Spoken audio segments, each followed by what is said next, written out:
What's up, everybody? Welcome to the Bronx Pinstripes show, our second World Series preview episode of the week. I did one with Dodger Heads podcast recorded it Tuesday afternoon. It went up Wednesday on both of our channels. But I feel like, Scott, it's been 84 years since the Yankees last played a baseball game. This is a weird week off before the World Series, and I get that they had to have scheduling involved and stuff, and there was that whole thing where if both series ended in 5, which meant both teams would have been done by Saturday, they would have started it earlier, but both teams were done by Sunday, so why couldn't they have started it on Wednesday or at least on Thursday, which is today, the day we're recording it? Just feels like a long time since they last played. It does feel like a long time, and then you just have a lot of the games lined up for the middle of the week too, whereas some of the beginning games would have been some of the middle games would have been they could have flown back by Sunday night probably. LA gets the all games at home on weekends, Friday, Saturday, which is cool for those fans, right? And then Yankees fans, we gotta do Monday, Tuesday, Wednesday around on the weekdays. Exactly. So it is a weird week. You're right, because it almost feels like not intentionally, because it's not supposed to be like this, but it's like the media week before the Super Bowl, where they're all lining up and that's not what this is. That's not what it's supposed to be. They're just, they go up there and talk a little bit, but it's not, I feel for the reporters that they have to just identify all these different storylines. At least they have Yankees Dodgers to figure that out. Oh God, if there's any World Series you're going to take 5 days off for, it's Yankees Dodgers. Like if there's 5 days off again, I keep going back to last year, Rangers Diamondbacks. It's like, Jesus, who cares? Yeah. If you had a week off between that series, I don't know if anybody would remember that baseball was on. Yeah, they're like, wait, we're still gonna play this. I think it's over. I think the season's over. I don't remember who won. That would have been the line. All right. Well, but it was a good setup. It was a good setup. I listened to it and checked it out. There's some interesting things that came out of that. I thought that were that we can talk about today for sure. So I'm glad the everybody listening was able to get the perspective from the Dodgers fan, because I think that's important to understand where the team is currently, aside from reading what the team and the beat reporters want to put out there. Like, you're getting more of like that vibe from what the fans feel. And I think that's interesting context. So this is always dangerous. I went to the YouTube comments on their video. YouTube relatively safe. I went in there. Yeah. Their YouTube is fairly big. So I was like, maybe there's some comments in here. And one that caught my eye was one person who I'm assuming is a Yankees fan said, this guy is wrong if he says nobody in the middle of the summer thought this was a World Series team. Really? When they were basically playing 500 baseball, didn't we talk about last 81 games they were 500? Do we really think this was a World Series team in the middle of August when they were 500 for the last 81 games? Like, come on, people, think about it. I know recency bias is this team's been on fire. They rolled through the playoffs. They played well in September, but it wasn't like that in the middle of the summer. I'm not crazy, right? In the middle of the summer, there were opportunities that they took that they didn't take to be the team that we wanted them to be. But I will say that we all thought that they should be there. They have the talent to be there. It's not like they were not playing that way for a while. There was a chunk of time there, but the sentiment was that this team should absolutely at the end of the year. That's the sentiment every year. But really, this team, the way that it was constructed, I think that we look at what happened in the offseason. We understand that Cashman addressed a lot of the things early on that we were talking about last year, and we felt like the roster was in a place. And even if you're talking before the trade deadline, we felt it was in a place where if he made a couple of moves, which he kind of didn't, then he did make a couple. He did. With the Jazz Chisholm thing was big, but I think specifically you and I have been talking about the bullpen for a long time. Mark Leiter Jr. came up huge in the LCS. Yeah, goddamn, the stars aligned on that one. But yeah, whatever. It's YouTube usually comments. Usually the people that chirp. Usually the people that chirp are the ones that chirp. All right. Before we get into everything, a couple of housekeeping items. First, Brian Fischler, who has been on our show at least once, maybe 2 times. He's a blind comedian who I have become friendly with through this podcast. He's been listening to our show. He reached out many years ago and just told me about his story. And he hosts a charity event called Laugh for Sight. It's on Monday, this coming week, the 28th. And he was like, it hasn't been a problem for 15 years that I have it at the end of October. Yankees haven't been in the World Series. And now here we are. It's going to be game 3, first home game in New York City for the Yankees. But that is when the event is. Laugh First Sight at Gotham Comedy Club in New York City on Monday the 28th. If you want to go check it out, go to laughforsight.com. Brian's such a great guy. He always emails me, call it every 3 months or so, just to check in and chat. So he's a really good guy. I've been to this event 2 times, maybe even 3 times. It's so much fun. There's always big name comedians that drop in. Brian's very connected in the comedy space. So if you do end up going to this, you might have a superstar comedian just show up randomly. It's very, very cool. Also, tell all your friends that are not Yankees fans or not baseball fans as well. Mets fans, they have nothing to do. There's a lot, there's a lot of Yankees fans that are not going to be able to go to that because of the timing. But tell all the other people. The other thing is, I apologize for my cough the entire month. I don't know. Did you notice it, Scott? Like, I got a couple comments. People like, dude, you're just coughing the entire podcast. Are you dying? And so I apologize. Are you apologizing for a cough right now? I'm apologizing because it was every single night we were doing a podcast, and I can imagine it got very annoying. Okay? I can imagine it got very annoying. The beginning of October, my house was absolutely ravaged with illnesses. The kids brought home a tornado, an F5 tornado of viruses at the beginning of the month. I was down with a stomach bug, and then we had this cold that just completely ruined me for 2+ weeks. And it just lasted with a lingering cough. I still kind of have it. You might hear me cough. It's just not going to be every 20 seconds like it has been. So that's all. I apologize. Okay. Most of the things you say, I tune you out. So maybe I just tuned out the cough in that regard. Maybe that was it. But I didn't think it was that noticeable. One last thing. It's been a 5-year hiatus for this, and I'm very excited to bring it back. New shipment in. But NYC hats are going to be on sale today in the fan shop. I'll put it out on social. But yeah, ready to get these things out. We'll send them out pretty immediately so that you have them for the World Series. But go out and get them. I'm discounting them as well just to get them out in everybody's hands. So excited for that. This was a hat that I put a lot of time in. I designed it myself. Did everything from chose the fabrics to the color of the green underbill to the piping, the whole thing. It's all custom. So very, very excited to get that out into everybody's hands. I know there's a few people that have it from the limited sale that we had years and years and years ago, but goddamn COVID screwed a lot of things up, and getting back on track with that. Well, so where do they go to buy it? Did you go to the fan shop? So go to bronxpinstripes.com and there'll be a link. You'll see the link. That's you'll see a link for the shop. And it'll be there. Plus, you'll see direct links on social media. Great. Today, we are brought to you by Factor Meals. Sweater weather pairs perfectly with savory fall foods, but sometimes it's hard to make those delicious meals because grocery shopping and cooking takes a long time. That's where Factor Meals comes in to save the day. With Factor, you get no prep, no mess meals delivered right to you. You can stick to your wellness goals as well because their meals are nutritious and dietitian approved. The process is super simple. You go on their website and choose from over 35 delicious meals each week. You can customize your deliveries with 60 different add-ons. Highly skilled chefs prepare your food and it gets delivered to you. Heating the meals up takes just 2 minutes, and there's no mess or anything to clean up after that. Factor's meals are always fresh and never frozen, and they have options from breakfast all the way to dessert and everything in between. And if you're looking for fall foods, I cannot recommend enough the chorizo chili. It is by far my favorite dish from Factor that I have tried. We've got a great offer for you today. Head to factormeals.com/Bronx50 and use code Bronx50 to get 50% off your first box plus 20% off your next month after that. It's an awesome deal. Half off your first box and then 20% off your next month at factormeals.com/Bronx50. Use code Bronx50. Where do you want to start with this? I mean, we were talking before.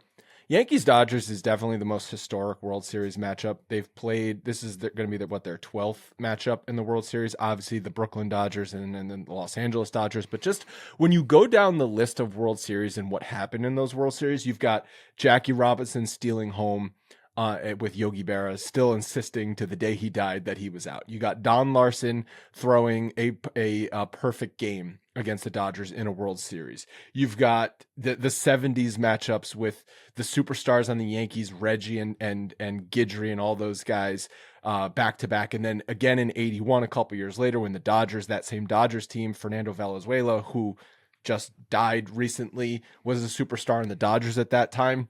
And now they haven't played since the early 80s, but like when you go up and down the star power, the historic moments that happened in those series, and now even today, like hopefully this is a great World Series with historic moments, but just going into it, you've got the you've got the MVPs likely in both leagues with Judge and Ohtani.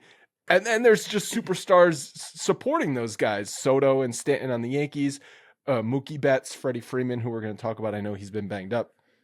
On the Dodgers, there's just like so much star power, so much hype. These are the two biggest franchises in the sport. It is by far, I think, the biggest World Series historic matchup in the league. So for sure, I think you're absolutely right. The fact that they were in the same city for a long time just kind of doubles down for the different generations of Yankees and Dodger fans. So this one, I want to talk about just kind of vibes first. I think that's important to talk about, like where we are. First of all, this week has been, obviously they're setting up for the World Series, but it's been a little weird for me because I don't think it's totally sunk in that they're in the World Series at this point. You know what I mean? It's like we do the show. We've been talking about it for every week for 10 years.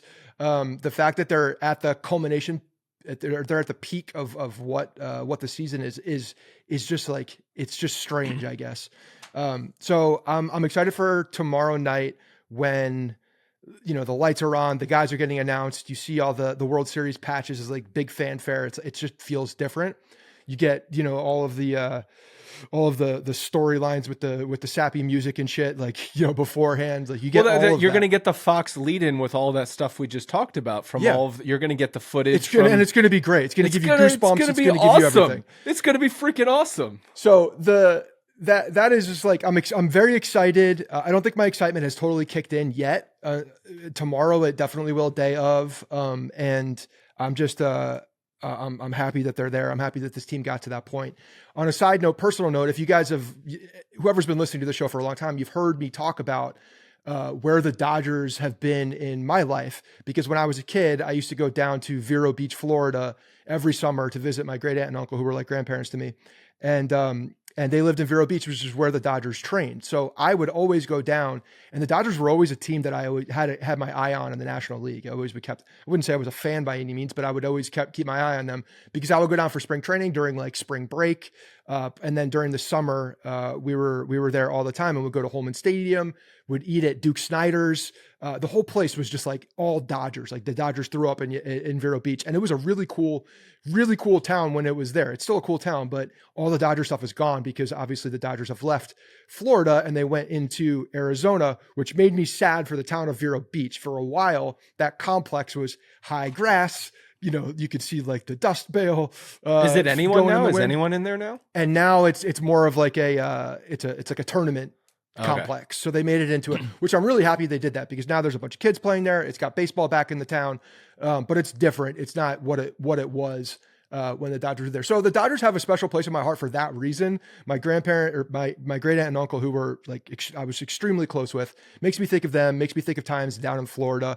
We would always go down to Fort Lauderdale at the time when the Yankees were playing there. And when the Yankees would come up, it was always a big deal, but you could always get really close to the players at that place too. I mean, I remember being damn near on the field, getting autographs from Mike Piazza, Eric Karros. I have a ball with Jeff Treadwell. Like I have balls that these guys would walk right past you, leaving the stadium to go into the clubhouse or wherever, and they would sign the balls. It was just very fan friendly.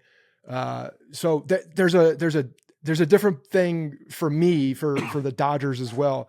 So it's really cool. I just think it's so cool that these two franchises are coming together for the World Series.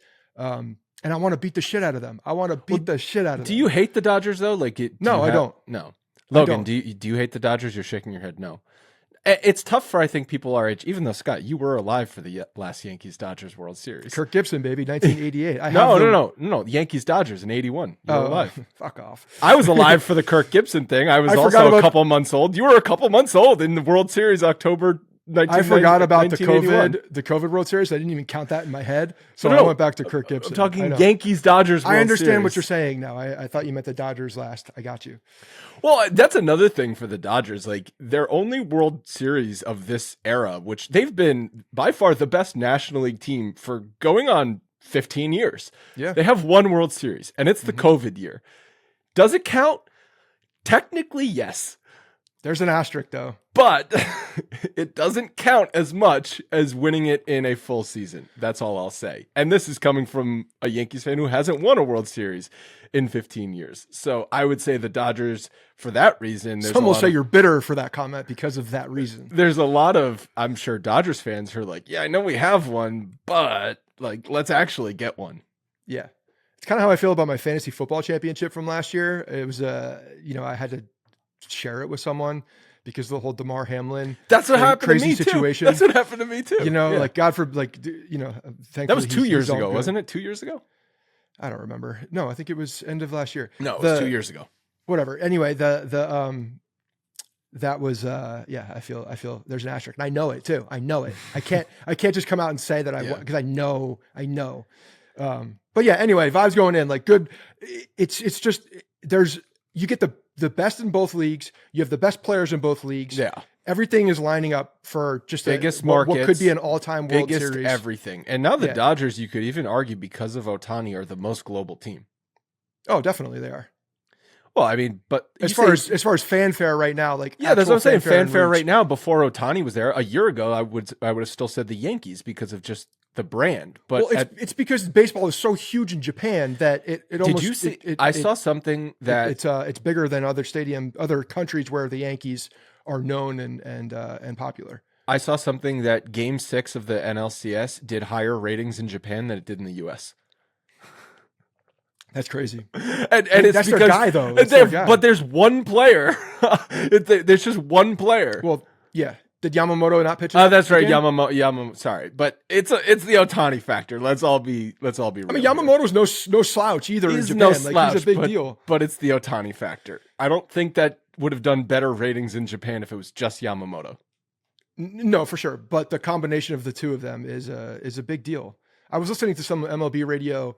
I forget which show it was in the morning, but they were talking about the fact that like they have such a pipeline, the Dodgers now, into Japanese baseball and specifically their pitching that he was like, live in a world where the Dodgers in 2 years have a 6-man rotation of all Japanese players because they need that full 5 days off. And like the 6-man is no issue. And one of them is a guy that goes both ways on the field. That's kind of crazy to think about. Not that far fetched though. Yeah. Yeah. The Dodgers basically just farm system over in Japan. Well, I mean, if you think about two of their best pitchers looking at next year, one of them will be Ohtani. Yamamoto and Ohtani. Yamamoto are used to that 6-game or that 5 days off, 6-man rotation slot. You could, if you're building your team around those two guys, which financially they are, you could absolutely do that. I know it's not going to happen, but part of me is still like, I want to see Ohtani pitch an inning in this World Series. I mean, Yankees have hit Ohtani anytime he's pitched at Yankee Stadium. He has not pitched well at Yankee Stadium. Imagine that, Game 7. Yeah, it was a Game 7. Down to the wire. It's the 15th inning. Both teams, Dodgers are out of pitching. Ohtani's like, hey guys, hand up. Yeah, I can throw. I'd be like, oh crap. That would be wild. That would be the craziest thing in baseball history. If he just held his hand up and said, I want to do this, do you think they let him do it? I think if it's Game 7 of the World Series, they'd be like, sure, whatever. I don't know. That's a full year. If he does anything Tommy John related, that's another year. But if you get a championship, it's worth it. He's still hitting. Well, what if he blows his arm and they blow the championship? He's still hitting. He hit this year 50 home runs with a blown elbow this year. Yeah. So I don't know. Let's get into it, man. There's a lot of good things. One more thing about vibes. So Brian Cashman was asked about the 15-year drought, and he said some other organization cheated us when we were all the way in the end. If you know what's going on, I don't think they would be advancing during that time. I think we would have. This is the only comment of the week that's bothered me. Cashman, we get it. And you've talked about this every year for the past 7 years since it happened. We're 2 days from the World Series. Just freaking talk about the World Series at this point. Well, they asked him specifically about the drought, the 15-year drought. Yes, I know. But they didn't get there. Okay? I don't have a problem with him saying it. I have a problem with him saying I'm glad it's a loser. It's a loser. He's jaded. It's a loser mentality. No, it's not. Yes, it is a loser. It still mentality. pisses me off. I don't feel like I have a loser mentality about it. They do you know why it doesn't cheated. piss me and off you know anymore? Why? Let me tell you why. Hold on, because you know why it pisses me off even more. Yes, that year we were cheated out of what very well could have been a trip to the World Series, and who knows what happens in that spot. But I do believe, and we've talked about this, that the trajectory of this team is different if they are in the World Series, if they win the World Series, or you're saying because Girardi doesn't get fired. I don't think Girardi gets fired. I think that the team is just a lot more battle tested. They get to the World Series, potentially win it. I think the trajectory of this team and some of the players that were on that team are different. I wouldn't be surprised if Gary Sanchez doesn't fade off like he did. No. Oh yeah, I'm going to go down that path. Luis Severino doesn't get injured every year. No, he does not. He becomes a magic arm, and like all these things just start falling into place. Greg Bird is Greg Bird's foot. Yeah, he's the future. Greg Bird's foot is suddenly strong and he's the first baseman that we're talking about retiring his name in Monument Park. All these storylines could have happened, but the Astros ripped it. Well, you don't hear the Dodgers complaining about a World Series being cheated from them. They were actually in the World Series. I don't hear it, but I'm sure they are. Maybe. Here's the last thing I'll say about why it doesn't bother me as much anymore. Because what happened in the years since, the Yankees went down and the Astros continued to be good. Now, I know the Astros maybe are finally done being good, but it was 7 strong years of them being a Final Four in baseball every single year. Yeah. So even though they 100% cheated and are scummy for cheating, they kind of backed up that they were a good team. Like that you can't argue with. I don't give a shit. But the Yankees didn't back up that they were a good team. They got worse. You're right. They did. They fired their manager. Half the players that were on that team were no longer feasible anymore.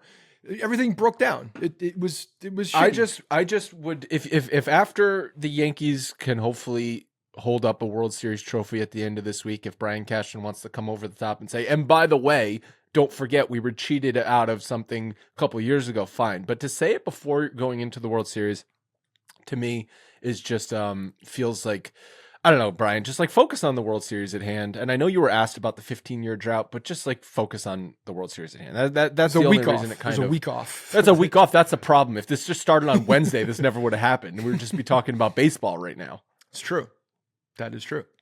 All right, so where do you want to start with actually like X's and O's stuff? So going back to the let's pay some respect. Let's pay some respect first to Fernando Valenzuela.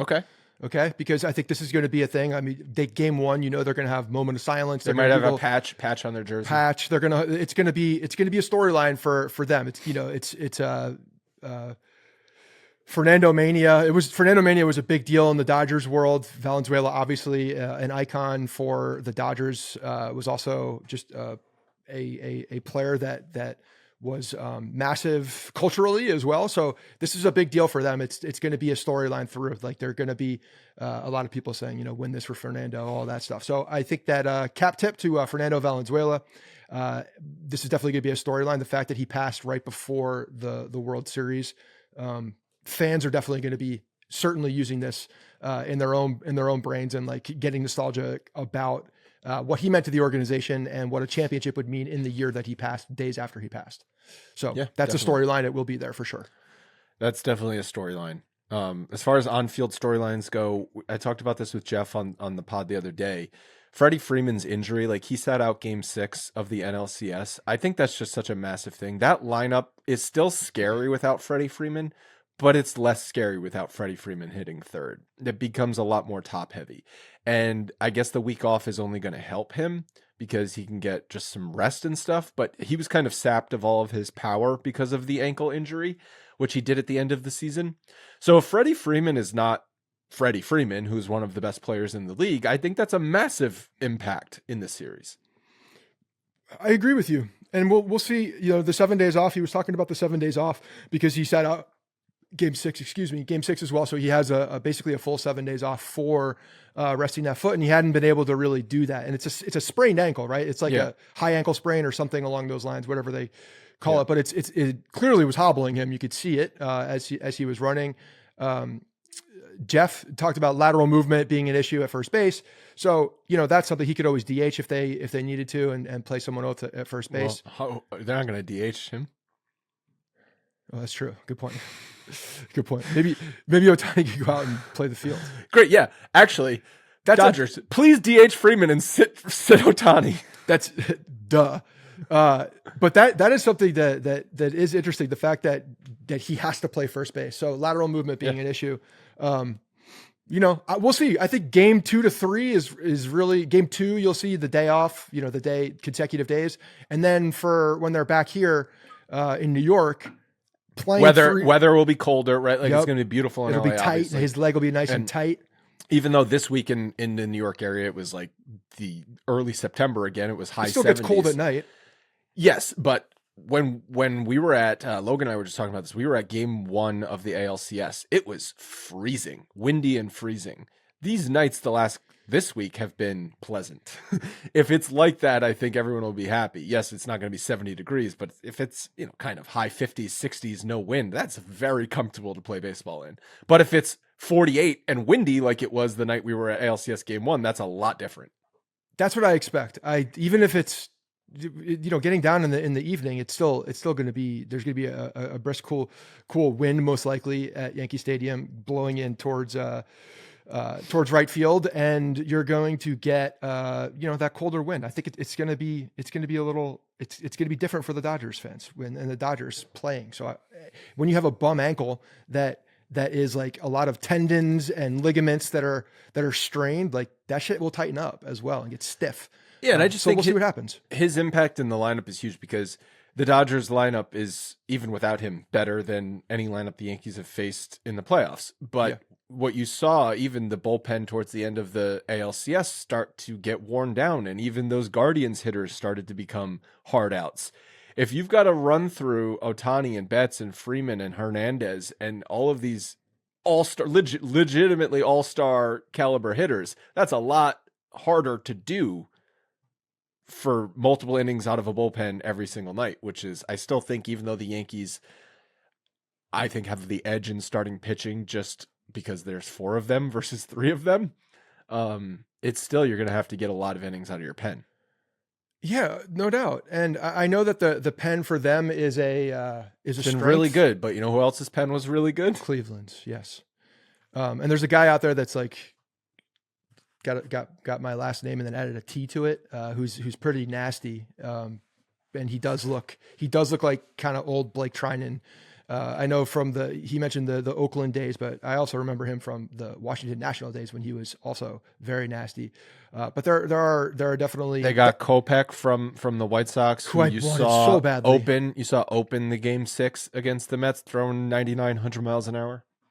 Yeah, and he's been very good over there. When he was with Chicago, control was an issue. So the Yankees absolutely will be patient hitters, I think, against him and seeing what they do. But yeah, the fact that they have to bullpen a game is kind of crazy. So bullpen a game, which is likely going to be game 4, because the pitching matchups, we already know Cole is going for the Yankees in game 1. Did the Dodgers officially announce Flaherty for their first game? Okay. Yes. And then Rodon is likely going to be the Yankees game 2 starter. Yamamoto is going to be the Dodgers game 2 starter.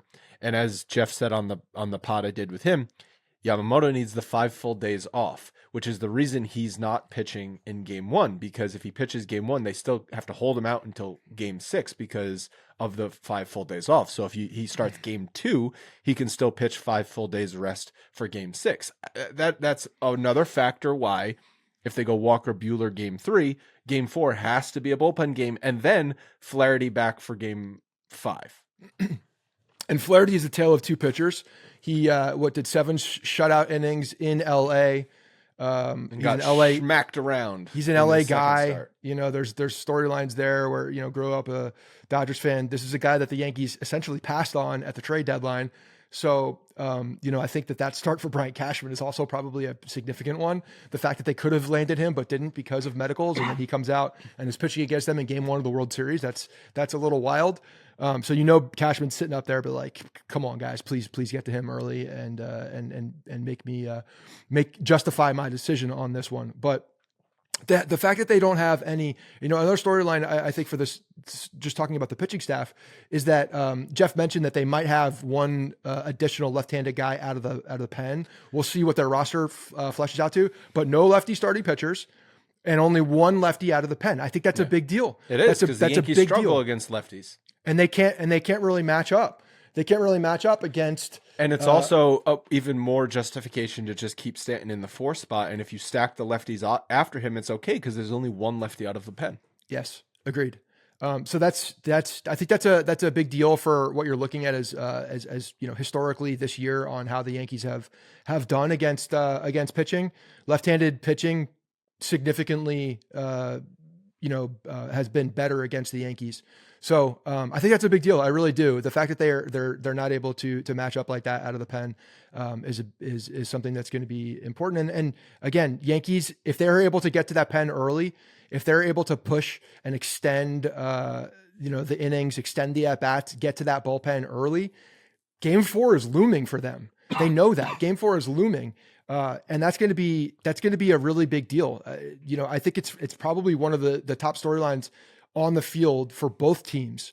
Whoever can get to the pen first is going to have the advantage because of the quality of offensive players that they have on both teams. You saw the same thing pan out with the Guardians when the Yankees got into the bullpen in the 2nd and 3rd inning in some of those games. Yes, some of those guys came out and had filthy innings, unhittable innings, but you had to do that 7 times, and it was really hard to do. And I think the same thing is going to happen with the Dodgers. And this is just baseball today. The days of 7 innings as being a good start are over. It is now 5 innings is a good start. And if whatever team can get around 5 innings out of their starter, I think is a massive advantage over the other. And that's crazy to say. It's just 5 innings. You're like, who the hell can't go 5 innings? But don't you agree? Like, that's kind of the magic number for these teams.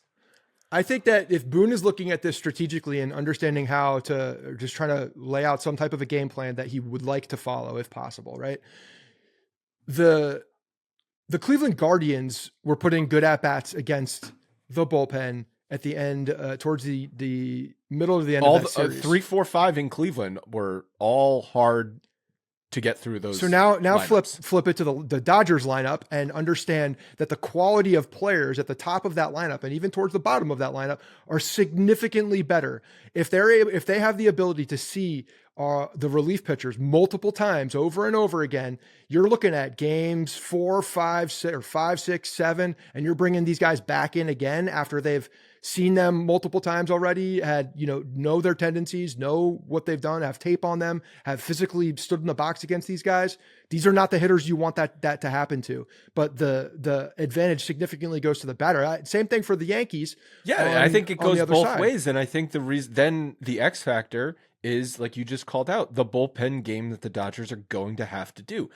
The Yankees have 4 starters. Say what you want about Luis Gil and how deep he's going to go in a game, but he is going to be the, quote, starting pitcher. And now Nestor Cortes is going to be added back to the roster. He's going to be maybe a piggyback guy in that Game 4, or maybe another. It'd be interesting to see how they use him, right? Because of the injury. And he had an interesting quote about pitching. Is he 100% going to be on the roster? I know that there's speculation that is going to happen in all the quotes, but I mean, obviously we don't know 100% until the roster comes out. Right. Boone did say, he heavily said, as long as yesterday's live batting practice went well, which it did as far as everything in the media said, he'll be on the roster. Obviously not official until probably tomorrow. And this quote makes me think like he's on the roster. We have weighed the consequences, but if I have a ring and then a year off of baseball, then so be it. So that's kind of all-in mentality. Yeah, I'm sure his agent's like, no, but hey, his agent's not making very much money off of Nestor Cortes, so it's fine. I don't know, Nestor. Unless he's the guy that has his cousin doing it, and it's his like biggest client at that point. With the way pitching is paid these days, I feel like Nestor Cortes gets like a $50 million contract out of nowhere. But I think that's him admitting, being like, yeah, I know I might just shred my elbow this week, but I'm gonna do it. The Yankees have, like you said, a 4th starting pitcher, quote unquote. They have. Well, technically, they also have Stroman too, who didn't even sniff the mound in the ALCS. Who knows if he's even going to be on the roster? And now they have Nestor Cortes as well. Like, at least combined, they've got starting pitchers, even if they're not literally starting a game. You've got starting pitchers coming into a game that can go multiple innings. I still think Stroman should be on this roster. If you're looking, you have a lefty swap right there with Nestor Cortes, and Nestor Cortes isn't stretched out by any means. Like, he's a guy who can come out and jump into the middle of a lineup. And did you get even see Marcus Stroman's face in the ALCS? I saw him walking from the bus. Okay, but you know what I mean. You didn't see him. You didn't see him in the dugout. You didn't see him in the bullpen. I saw him in the dugout. You certainly didn't see him warming up in the bullpen when they were literally down to Tim Meza. Okay, Tim Meza was going to come into a second game in that series before Marcus Stroman warmed up in the bullpen. Marcus Stroman was definitely active in the dugout. Okay, he's definitely that guy. So if he's not even going to sniff the bullpen mound in the ALCS, why are you putting him on the World Series roster? Because exactly what you just said. Tim Meza is not going to be on the team. You're going to get it swapped out for. Is Leiter going to be on the team? Yes. Okay. And is Nestor going to be on the team? Yes, for Tim Meza, replacing Tim Meza. Okay. That's it. So you don't have to swap anybody else out. That's the point. Oh, right. Because Leiter was because Leiter was a injury replacement. So I was like, wait, there's two. There's no other player. It's not. Yeah. Okay. Fair enough. So. Endo facto, yes, he's going to be on the team. But what this does is you're looking at the ability for the New York Yankees. If they get a couple good starting pitching spots here, Garrett Cole can go deep in 5 innings. No, Garrett Cole can go beyond 5 innings, and they will allow him to go beyond 5 innings. Let me finish my point. He did that once so far in the playoffs. But he has the ability to do it, and he's got the trust to do it if he's pitching well. They will allow him to do that. I think that going back to what I was talking about with Boone laying out some type of a plan that if everything went perfectly, they have to push their starting pitching a little bit more. They do. I agree. They have to do it. They have to put a little bit more faith in them getting beyond that 5th inning if they're going well. If they're going well, you can push. I think you could push Rodon into the 6th, and I think you could push Cole. Here's the thing on Rodon into the 6th, 7th. You know, depending on Cole. If Cole's going well, you go with him as long as you can. Yes, if Cole's going well, you push him. Logan, didn't Rodon struggle more on the road this season? Just his home road splits? I believe so. And Rodon made all 3 starts in the playoffs so far at home. Did he make them? No. Did he? No, he pitched game 5 in Cleveland. Okay, I stand correct. This is not foreign territory for him, though. You know, he was in San Francisco. He's pitched in Dodger Stadium. He's pitched against a lot of these guys very recently. So if you're looking at someone who's got, I mean, you could say the same thing about the guys on the other side, but like he's got familiarity with this situation and the territory and the players. So, I'll get you the stats on him against the Dodgers, but yes, Andrew, just to answer your question, he was 9-2 with a 3.11 ERA at home, 7-7 with a 4.69 on the road. Yeah, just like his blow up starts all came on the road. Yeah. But there's an opportunity, I think, more so for the Yankees to get depth out of that rotation, and specifically early in the series. And I think that's such an important piece if you're able to get it early in the series. That's such a big. If the Yankees starting pitching can go well, then they're in. Like, that's a huge. If they can go, if the Yankees starting pitching is acting like starting pitching, I think the Yankees win the series. I agree 100%. But down on the flip side, the Dodgers saying we also have the best chance to get depth out of our starters in the first 2 games with Flaherty and Yamamoto. I mean, you want to say Yamamoto doesn't give depth, though. Jeff talked about that. He's not going to give depth. He's a 5-inning guy. Okay, that's what I mean by depth. 5 innings. I'm even saying if the Yankees can go, 6+ innings first. I think that's going to be hard to do against this Dodgers lineup. That's expected with the number 1 starter. With Garrett Cole. It's expected. He did it against the Royals. He didn't do it against the Royals the first start, and he didn't do it against the Guardians. I cannot look at just recency and what he's done. I have to look at who he is. Yes, but look at his season. He didn't win the Cy Young this season. That was last year. He was injured. I know. What I'm saying is he was injured for half the year. He didn't have a typical Garrett Cole year. We talked about this when we gave him a grade. It was not a normal Garrett Cole year. So that doesn't mean that Garrett Cole doesn't have Garrett Cole deep inside him right now. I know that. I'm saying that Series. Of course he does. And he pitched 7 great innings in Kansas City. But then his other 2 starts, he struggled, got knocked out in the 5th in the first game against Kansas City, and got knocked out in the 5th against Cleveland. Okay? So could he pitch 7 good innings against LA? Of course he could.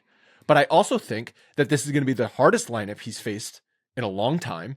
And so 6+ innings is not going to be easy for any starting pitcher. But for Boone to first of all, they're going to have a conversation about this. And you know damn well Garrett Cole is like, if it's gray, if you're iffy, you keep me in that goddamn game. You keep me in that goddamn game. Why for game one though? But why for game one? You've got a fully rested bullpen for game one. Because it sets up the rest of the. It sets up. Then you're potentially you're potentially playing for the next day instead of winning the. I don't. Yeah, but that's not the same case with Garrett Cole. I don't believe that that's the case. It's Garrett Cole. That's different. You obviously have to see how it's going in the moment and what the stress level of the pitchers are. If he's at 100 pitches, but it's been a fairly commanding 100 pitches, yes, of course. If he's 100 pitches and it's been a freaking grind the whole time, then no, you don't push him. I would rather go to a fresh bullpen at that point. Live in this situation. Garrett Cole comes out. He shoves game one. He goes 7 strong innings. There's no doubt. There's not even a question about him being inefficient going over, the pitch count, whatever that is, into the 7th inning. The Yankees have a 3-0 lead. They're in the 7th inning. They give it to their bullpen. The bullpen is has to work 2 innings and wins that game. Okay. You have Garrett Cole in that situation. Now you have Carlos Rodon. You've stolen game one. You've taken game one on the road. Now you're looking at game 2 where you can absolutely unleash everybody and anybody because you're moving. You have a day off. You're going back home.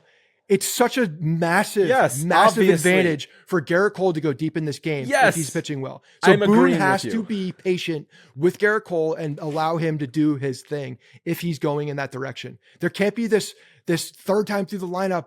Maybe if he's putting up zeros or controlling that's what I just said. But if Boone, it's the 5th Boone inning, has done that in the past where he just will go to the bullpen because of tendencies to go to the bullpen. Did you agree with pulling Garrett Cole when they did in the first game against Kansas City and the game against Cleveland? Yeah, but he wasn't sharp. That's what I'm saying. Yeah, if he's not sharp, it's a different story. Okay, that's all I'm saying, is that you don't need to push him just because he's Garrett Cole. I think if it's the 5th inning and he's struggling a bit and it's a close game, you have to go to the bullpen. You can't just say, oh, it's Garrett Cole, let's go another 15 pitches because he's Garrett Cole. At the end of the day, the overwhelming point here is that Garrett Cole has a lot of control in how this series can go. Would you even call it stealing game one? Would you even call it stealing game one when the Yankees clearly have the pitching advantage? Though? Well, no, I'm saying stealing game. I mean just like stealing one on the road. That's all. I don't mean because it's Garrett Cole. No, I think it's probably a 50-50 at that point because Garrett Cole is out there, if not an advantage for Garrett. Yeah, Cole, I would say game one, you look at it on paper, both teams fully rested bullpens. Yes, it's in Los Angeles, but it's Garrett Cole versus Jack Flaherty. That is advantage Yankees. Logan, can you look up the Vegas odds on the game? I wouldn't be surprised if it were, pretty even. I think I saw that the Dodgers were slightly because of home field. Yeah. Yeah. You're talking about for the series or just game one? For game one. Just for game one. Because I think Garrett Cole equalizes that a little bit, but I think like you most said, of the money Yankees plus 110. So. Okay, so he's taking an advantage then. If that was Carlos Rodon on the mound for game one, though, that would be yeah. Well, what is it for game 2? Right now, I think more money's on the Dodgers just to win the series. Just in general, I think the game 2 odds change if Garrett Cole comes out and pitches a fantastic game. Sure, the game 2 odds change depending on the result of game 1, but right now I would say the Dodgers are going to be heavily favored in that game 2 right now. Yamamoto versus Rodon in LA. Yeah.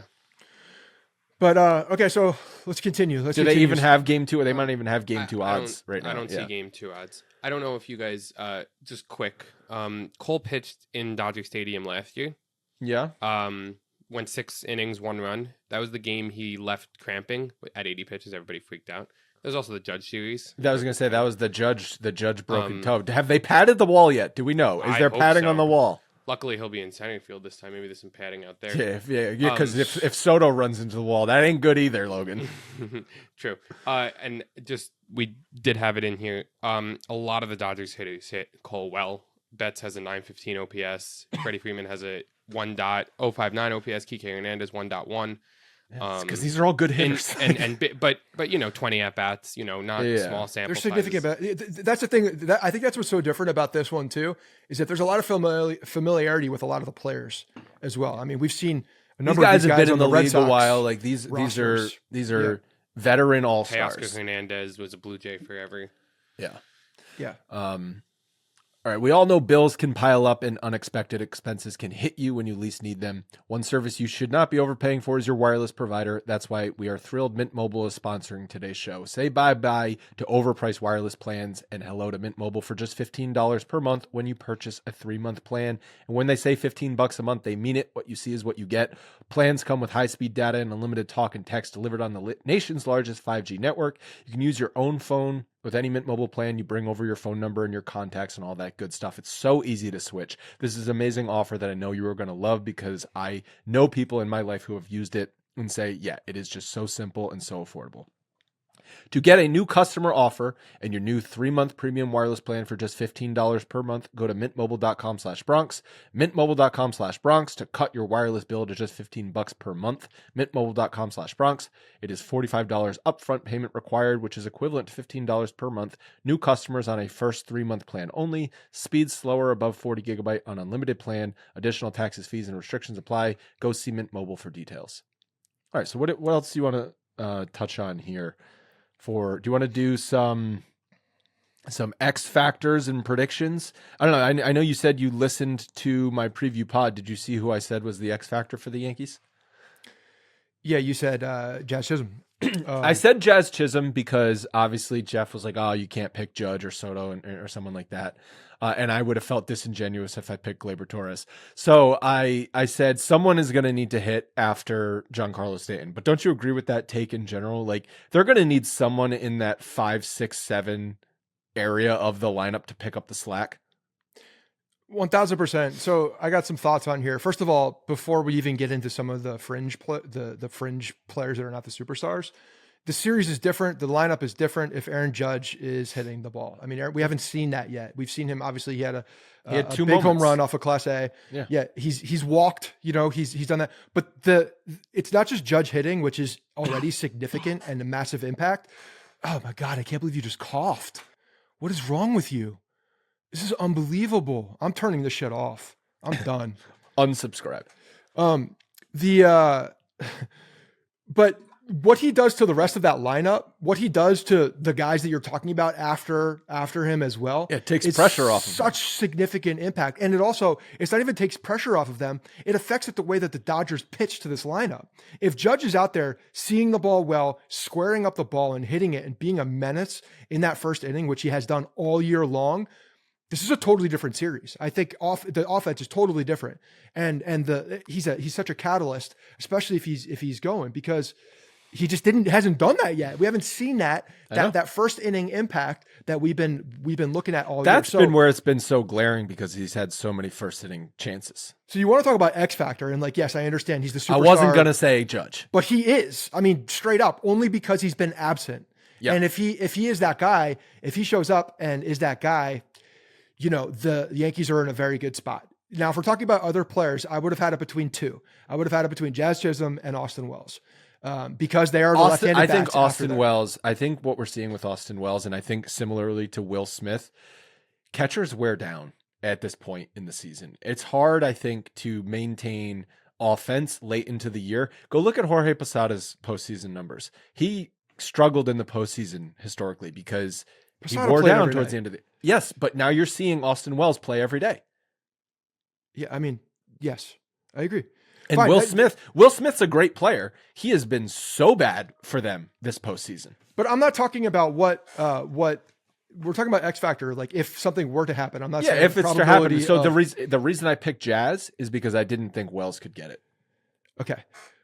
One of those two lefty bats, I think, is extremely important. When you're looking at Jazz Chisholm, he does bring another dynamic factor because of his speed and athleticism on the base path. I think that is something that makes this team just very different and more athletic and sets up for a lot. If he's on the base path, it allows the other hitters to get a little bit more comfortable after him because he's on the base path and can do things there. And they can slap balls through the gap. They could do things.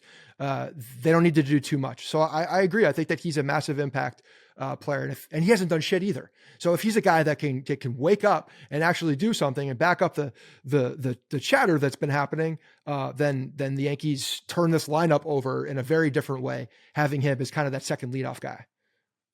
Yeah, I'm surprised he hasn't opened his mouth with this week off. Well, he's done enough of that, so I think he's fine. He's probably going to be hitting fifth, though, right? It's him or Wells. But yeah, I think it's Jazz Chisholm. It's probably Jazz. It might be Jazz. Why not? Why not Rizzo? Yeah, it might be Rizzo too. It could be Rizzo. I think you're fine with any of those guys. You probably go 2 lefties and then Volpe and then another lefty because Volpe's been good. So it's probably going to go Stanton, clean up, Rizzo and Jazz in some combination. Volpe number 6, or would that be number 7? That would be number 7. Wells number 8, and then Verdugo's going to be the 9. Verdugo number 9. Does Dominguez sniff this World Series? I mean, he probably pinch running or something like that. Like he could not be on the roster. Yeah. I mean, what's his name? Trent Grisham never got into a game, right? Right. I think they're going to pull a position player to add Nestor. I think all the pitchers are going to stay the same. Well, we know it's if they pull you think a position Mesa's still player, going to be on? You think still Mesa is going to be on? Yep. Yeah, I think they're going to lean pitching. If it's going to be a position player, it's going to have to be Grisham or Dominguez because you're not going to take out an infielder because they've used all their infielders. Yeah. Yeah, absolutely. And especially with Rizzo's broken fingers and late game situations, you don't know. And just kind of how is first unstable. First base defense for both teams an X factor here? Probably, yeah. Whoever doesn't F up easy plays at first base. I don't know why Rizzo, he's just been a little off, but there's no physical reason why he can't field the ball. Saw it at the beginning of the year too. I mean, yeah, it's months later, so I don't know. But I think it was mental at the beginning of the year. It might be mental right now. I don't know. He definitely lets the in-betweeners get to him a little bit. So you wanted to pull Will Smith's defensive rankings. Was that just because like how he would control the run game and stuff like that? Yeah, I think it goes back to the Jazz Chisholm effect. When you're looking at the bottom of the lineup for the Yankees, they have the ability to run the base path. Obviously the Yankees have run themselves into unbelievable outs and just been off very bad as far as their discipline on the base path. But when you have Jazz hasn't been on the bases very often. And Volpe, for the most part, has done a good job on the base path. So I think those two guys at the end of the second half of the lineup, if they're on base, can affect the game on the base path. So yeah, I wanted to understand what Will Smith was defensively throwing guys out. Yeah, so it looks like he is framing runs value not good, -9, which is 58th out of 58 qualified catchers. Pop time, he ranks 28 out of 83. Catcher caught stealing above average, he actually ranks first, so that would indicate, since his pop time is 28th, that he's got an exceptionally strong arm. Also, Dodgers pitchers might just do a good job at holding runners on. Overall defensive runs saved, he's -4, 57 out of 79 catchers. StatCast fielding run value, we don't have, he's got -5, which is 68th out of 79 catchers. So, I mean, across the board, below average defensive catcher, especially because, teams value framing a lot more. And he doesn't even do that well. And it's not even like, no, I'm saying he's not good in framing. I mean, he throws runners out, but like you just said, there's 2 guys in this Yankees lineup that are going to even think about stealing. Yeah. So that's something to look at. If they're on base, I think Boone lets them go. I think Boone lets them put pressure on. I think that's if they could cause a little bit of havoc at the bottom of that lineup, I think it's a very good thing. And I would love to see them running. And Volpe was running a lot. Volpe was active on the base path, and he's had a good postseason so far. So if he's able to keep that up and Jazz is able to get on base, I think that is something to certainly keep an eye on, because from looking at that and understanding what Will Smith and hearing from Jeff that, even offensively too, just like since the midpoint of the year, he's been, Dodgers fans have been calling for a DFA. No, that was Walker Buehler. I'm sorry. Yeah. They don't want him starting or playing as much. They've been definitely calling for his head a bit. I think that's interesting. And if they're able to push the envelope a little bit towards the bottom of that lineup, they should do that. Yeah, you're going to have to get production, obviously, out of Judge, like you said, but then in that 5 through 7 window in the lineup, just because, we obviously hope Stanton continues, but I think he'll still make a positive impact on the series. And the top of the order has been amazing. And so you get still consistency out of that. It's that weak point in the lineup too, which is going to have opportunities from the top of the lineup to drive runners in. Like a big reason why the Yankees had such poor runners in scoring position numbers was that section of the lineup going over with runners in scoring position. Yeah. Yeah. So, and when you're looking at who the guys are on the Dodgers team towards the bottom, they've had production, outside their top 4 guys. Like they've had production up and down that lineup. I think. One guy we didn't mention was Edman, who he's been hitting. He was really good. The NLCS, right? His OPS this postseason is 100 points better than his regular season OPS. So he's one of these guys who's been turning it up for them. I mean, I think he hit cleanup in the last game for them against the Mets. A guy like Chris Taylor also is interesting because I don't know, he just feels like one of these guys that gets up for big games. I know he's not going to play every day, but he's got the ability to play different positions. He's going to get in there. It looks like his numbers against Rodon are very good. 5 for 9 home run, couple extra base hits. 556 average with a 1.7 OPS. A lot of these guys have good numbers. Kiki Hernandez as well. Kiki Hernandez only has 6 at bats, but 3 hits, all of them home runs off of Carlos Rodon. But those 2 guys specifically, Chris Taylor and Kiki Hernandez, are just like, to me, pain in the ass players that have the ability that get up in moments that, they don't, you look at them and you're not scared because they're not a superstar, but they'll put together a good at bat and I wouldn't be surprised if they get big hits or in situations to get big hits. Max Muncy too, just guy's had so much postseason playing time in his career. Like if he gets a big hit, like that never shocks me. Absolutely. And I totally forgot Kevin Kiermaier was on this team. I know the Dodgers are oddly like a weird collection of superstars and then journeymen. Yeah. Just a lot of guys that have been through the AL East too. I think the Dodgers are kind of similar to how the Yankees operated back when they had their dynasty going. And I'm not comparing the dynasties, obviously, because they don't have the championships. But you saw that with the Yankees in those years, too, where they would bring in these journeymen for a year who are just going from team to team to fill a gap, fill a need, or just someone who's trying to hang on for some playoffs.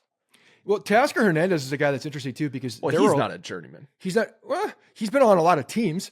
He's been a huge force for them. He's been a huge force, but he's been on a lot of teams. Yeah. He was a guy that was available. Anybody could have had. Didn't he win the home run derby this year? He won the home run derby, right? He was towards the end of it. I don't remember if he won it or not. I think he did actually. Yeah. He's like a fun player. It's hard to root against him, to be honest. He has a good time out there, but he's been on a lot of teams. He's seen a lot of things, and he's a very good offensive player. He's one of these guys that just always killed hits. them. He killed them in that series at Yankee Stadium. Yeah, he was the X factor that the guy nailed it. The Dodger dude called out. So he's a guy that's just always going to hit, and him being in the right smack in the middle of that lineup, I think is going to be it's going to be interesting, man. There's no easy out. I don't think there's an easy out up and down this lineup. Certainly not as many easy outs as there were against Kansas City and Cleveland. That's all I know. No, there's no easy. I don't think there's any easy out. You can't take any of these guys for granted.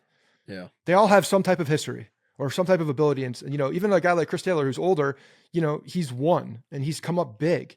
So I know he strikes out a ton, but he's a guy that in these moments, for whatever reason, is able to lock everything out and produce.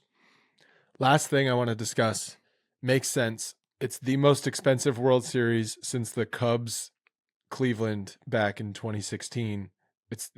That was the number one most expensive of all time. This is the second most expensive of all time to just get in the door.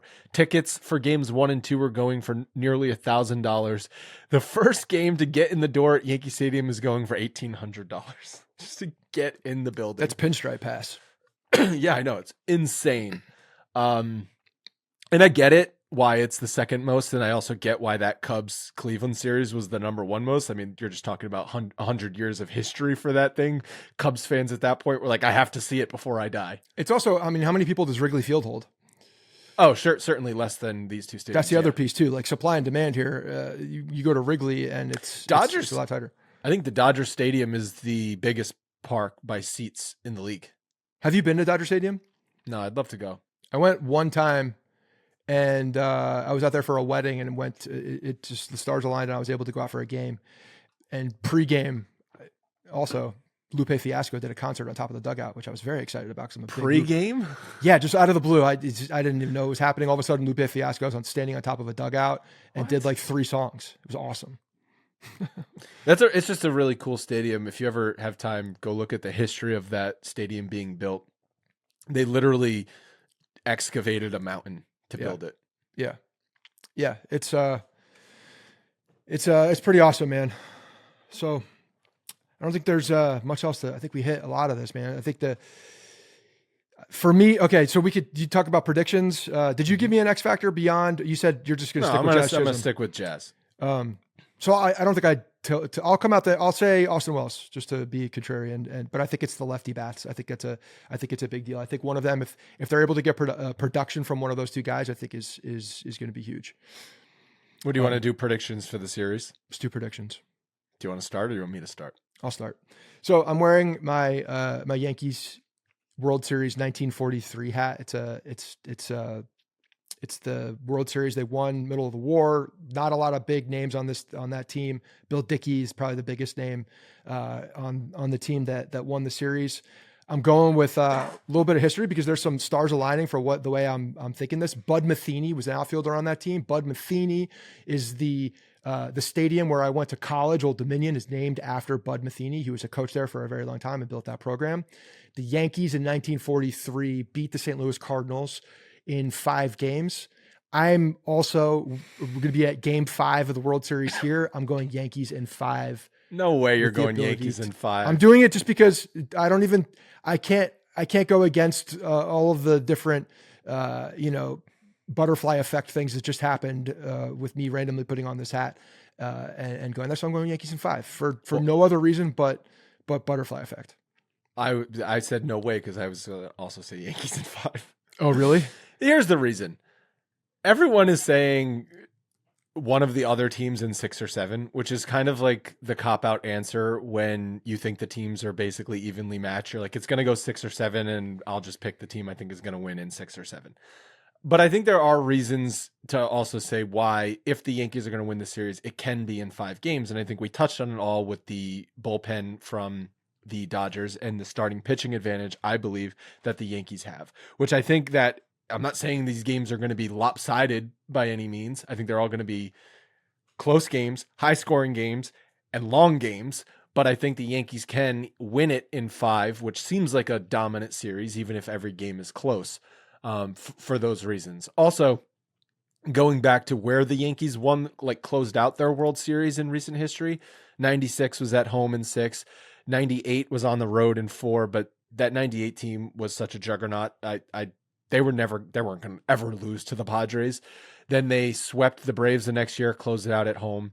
They beat the Mets in 5, and that was on the road in Queens, but that's in New York, so I don't know, kind of. And then they won against the Phillies at home in 6 games. So I think that the Yankees, if they're going to win it, they're going to close it out at Yankee Stadium. I'm not saying it's impossible if it goes back to Dodger Stadium to win it, but I think it's going to be harder to do at 6 or 7 in LA.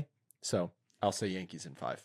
And I think the path, like we talked about, Yankees in 5, I agree with you. If it goes 6 or 7, I think it's going to be tougher for the Yankees to win that series. Because I think the end of the bullpen, the back of the bullpen, I give the advantage to the Dodgers, and the back of the bullpen, like the very back of it. Even if you've seen those guys, I think they're harder to hit with the type of stuff that they have. And doing that in 6 and 7 on the road, I think is tough. And again, man, like I guess I'm putting my faith in Garrett Cole as well, because I think if Garrett Cole comes out here and pitches a fantastic game 1, I think the Yankees are absolutely in the driver's seat. They have the ability to come out, and the fact that there's a bullpen game looming, if the Yankees are able to jump on the Dodgers, Jack Flaherty has shown that he has given up plenty of runs. Like, it's not like that's something that hasn't happened. It has happened, and it's happened recently. I know he pitched very well at Dodger Stadium in the last start when he went 7 innings. I don't expect that to happen, but I think if Garrett Cole can get deeper into this game, and the Yankees are able to do some things on offense in game 1, and maybe game 1 is a little bit more lopsided because Garrett Cole pitches well, then the bullpen comes out for the Dodgers. I think it's really set up for the Yankees to do some damage. But again, like that's, I think that if game 1 goes differently, the series goes very different. I think game 1 is really important, and not only just them winning, but how they win. Agree. Okay. We kind of had similar X factors in the exact same World Series prediction. Logan, you want to throw out a prediction? Just what's your gut? Well, my gut was Yankees in 5 too, honestly. Okay, go Yankees in 5. I'm going Yankees in 5. That's what I had. That's what I had. So yeah, that was my gut. So we'll just all align. Yikes. I don't like that. Why? I kind of think that makes it. None of us talked about this beforehand. We were all just feeling the same thing. That's a good sign. My feeling wasn't even coming from my feeling, to be honest, either. It was just coming from good juju. Here's the thing. When you watch the Fox pregame, every one of the panelists, which, by the way, I don't know if you guys were watching the Fox pregame for the NLCS with Jeter, Ortiz, and A-Rod. Mm-hmm. Ortiz and A-Rod are just like goofing around, and Jeter's just sitting there deadpan, like, I fucking hate you guys. Why am I here? That's like the tone I get from Jeter, where he's business talking about baseball and the other two goofballs are sitting there just like joking around. It is kind of awkward, but also funny at the same time. He also called it out, saying how he went to a Taylor Swift concert surrounded by teenagers and toddlers, and compared it to what he does on the Fox pregame show with those two. So, but what you're going to get from those guys is A-Rod and Jeter are going to pick the Yankees in 6 or 7, and Ortiz is going to pick the Dodgers in 6 or 7. That's what's going to happen. Yeah, probably. Jeter could do the. Jeter is not picking the Dodgers. If any of no. I mean, he could pick them earlier. He could. Maybe. Yeah. But I think because they don't want to. Jeter's been through those games, clinching and winning at home, so he knows how important that is. Another thing about those guys is they want to be buddy with all the players, and so they're not going to offend anyone and be like, yeah, Yankees in 4 to offend anyone on the Dodgers. I got to be honest. I don't think Derek Jeter give a flying F about his relationship with. I think he cares about his relationship. I think he cares about his relationship with some players. I don't think that he believes that what he says on the game, a prediction, is going to affect his relationship. Is what. Well, yeah, that may be true, but. Okay, anyway, that's going to wrap up our preview pod. Thank you guys so much for listening. We're very hyped for the series to start on Friday night.